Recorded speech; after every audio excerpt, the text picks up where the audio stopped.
is resilience at the root of practice. Research related to resilience focuses on answering the questions, what works and why? Many of you will be contemplating this theme as it applies to a positive, strengths-based perspective in your work with clients. Our keynote this morning will address how social work and social service work, although rewarding, are at the same time demanding of our personal resources. You'll be invited to contemplate the impact that our profession might have on each of us. Lieutenant Colonel Suzanne Bailey will discuss strategies that can be employed to build resilience in ourselves, our clients, and our environment. We were so pleased to confirm Lieutenant Colonel Bailey as our keynote speaker, and we're very much looking forward to her presentation this morning. This afternoon, we'll continue the theme of resilience with breakout sessions on various aspects of practice, including sessions focused on the work with LGBTQ youth and people aging with AIDS. We'll also look at family and caregiver resilience, especially as it relates to palliative care. I could go on, but there's more. You will have each chosen 2 breakout sessions to attend today, but you'll have the opportunity to review other sessions of interest, as most PowerPoint presentations and the audio will be available on the college website shortly after this event. As Registrar of the College, it's my task this morning to provide a snapshot of the operational activities of the college in 2015. The operations of the college are guided by our legislative mandate, as well as policy directions set and approved by Council. The accomplishments that I will report on today are the result of the hard work of the staff of the college, guided by a very capable management team. I want to begin by commenting on the college's finances as reported in the annual report and by our auditor, Talia Rubin, who I am following. As you can see, the college continues to be in a healthy financial position. As we've explained before, the Council made a strategic decision in 2009 to approve deficit budgets in order to draw down on the reserve fund in a planned and gradual way. The intent of this decision was to ensure that the accumulated reserve was reasonable and sufficient to meet the long-term viability of the college and not excessive for intended purposes.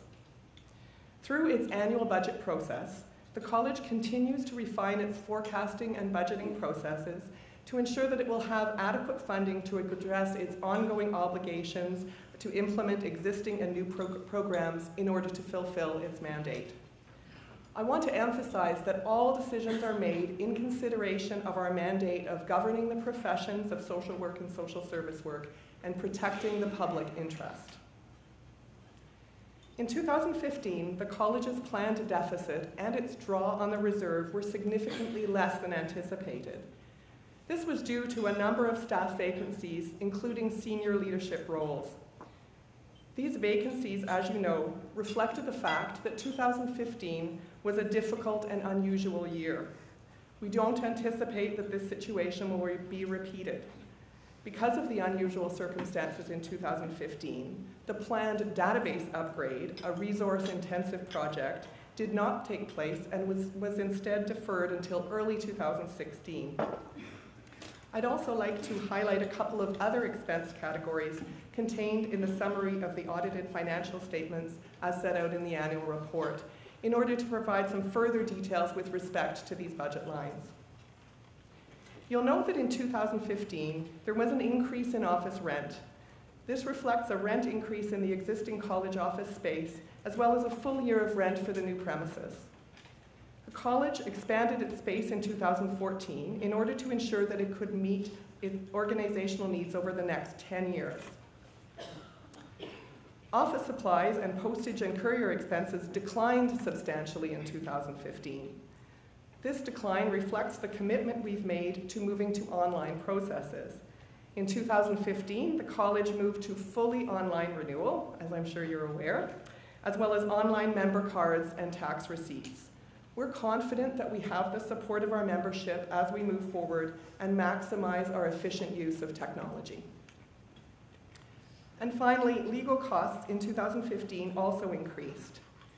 This increase reflects regulation and bylaw changes in the course of the year, as well as significant costs associated with discipline and other matters related to our statutory obligations. As a regulatory body whose mandate is set out in legislation, the prudent use of legal services is necessary in order to minimize risk and fulfill our mandate of public protection. We continue to carefully monitor our use of these resources as we carry out our duties. Membership of the college continues to increase.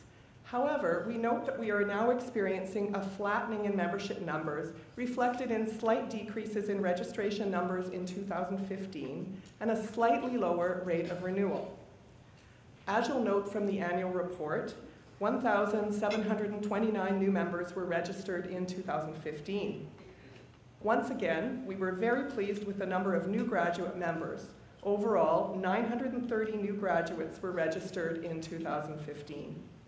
94% of members renewed their membership with the college in 2015, bringing the total number of members in the college at December 31st, 2015 to 18,181 members.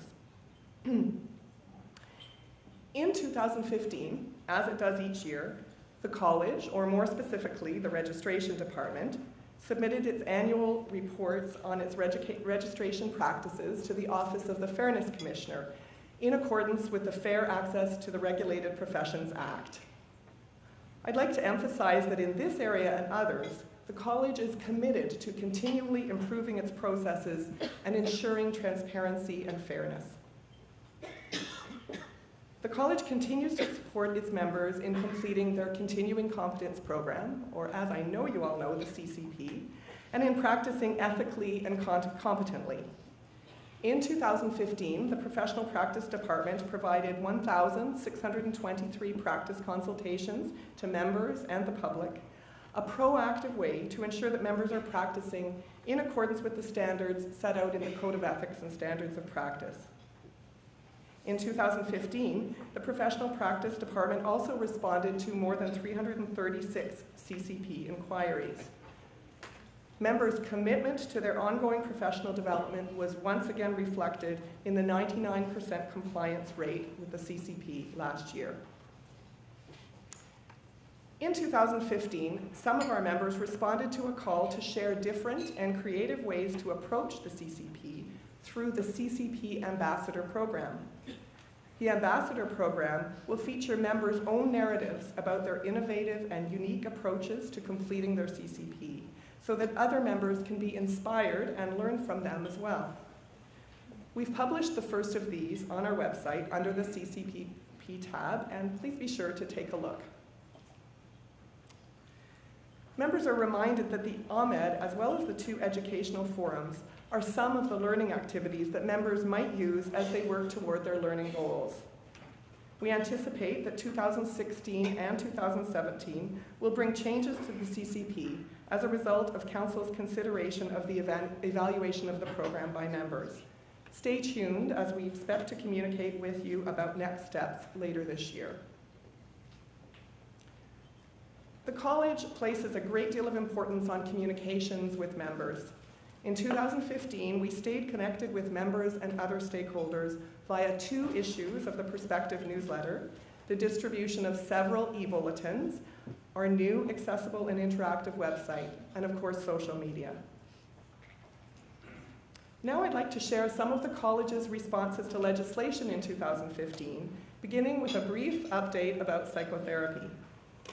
As many of you know from previous college communications, the Ontario government proclaimed into force most of the balance of the provisions of the Psychotherapy Act on April 1st, 2015, which seems like a long time ago now. The government has not proclaimed into force the provisions setting out the Controlled Act of Psychotherapy and authorizing members of the college to perform it, or the provisions in the Social Work and Social Service Work Act permitting members who are authorized to perform the Controlled Act of Psychotherapy to use the title psychotherapist. This development affects members of the college who practice psychotherapy and/or use the title psychotherapist, as well as those who might wish to do so in the future. The provision of psychotherapy services remains in the public domain, and members of the college may continue to provide psychotherapy services provided they are competent to do so.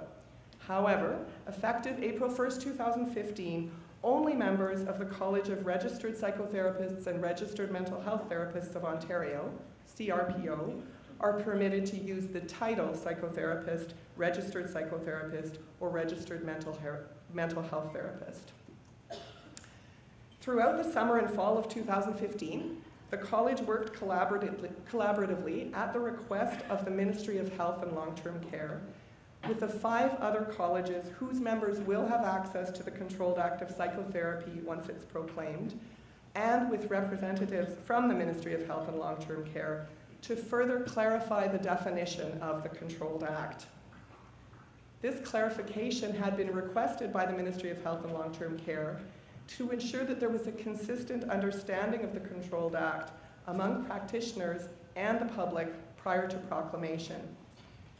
We've recently received comments on the document, and along with the other colleges, are seeking to understand what is being requested so that we can move forward. The college will keep members informed as further information becomes available.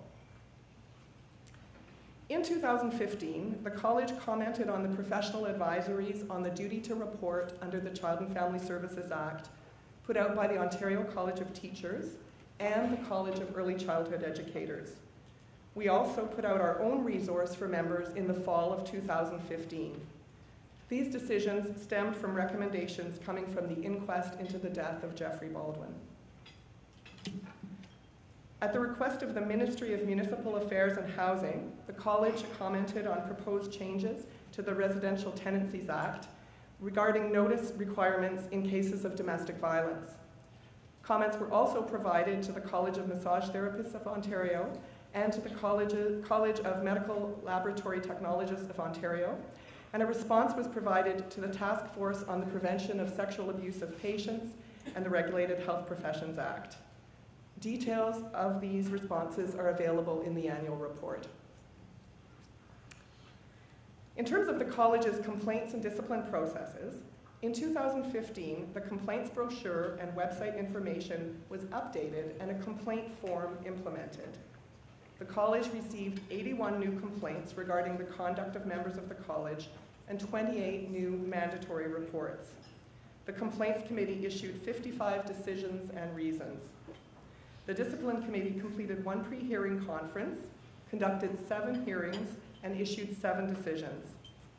The annual report contains further information regarding the issues raised by those complaints and the statistics regarding the disposition of these matters. And as you know, summaries of the decisions of the Discipline Committee are published in the Perspective newsletter and posted on the college website. So 2015 was a challenging and sad year at the college that brought with it much change. Yet, it was also a productive time of ongoing growth. During this time of change and renewal, we continue to build upon the strong foundation created by current and former council members, staff, and our founding registrar, Glenda MacDonald. I want to take this opportunity to thank Bob and the members of council and committees for their ongoing support. You have given us strength and continuity. And last, but by no means least, I wish to acknowledge and thank the dedicated staff at the college. I am so proud to work alongside them. Together, we continue to be committed to excellence and effectiveness in our duty to protect the public interest and govern our members. In closing, before we proceed with our day, I would like to remind you to join us and the discussion about today's events by using the hashtag AMED 2016. Thank you.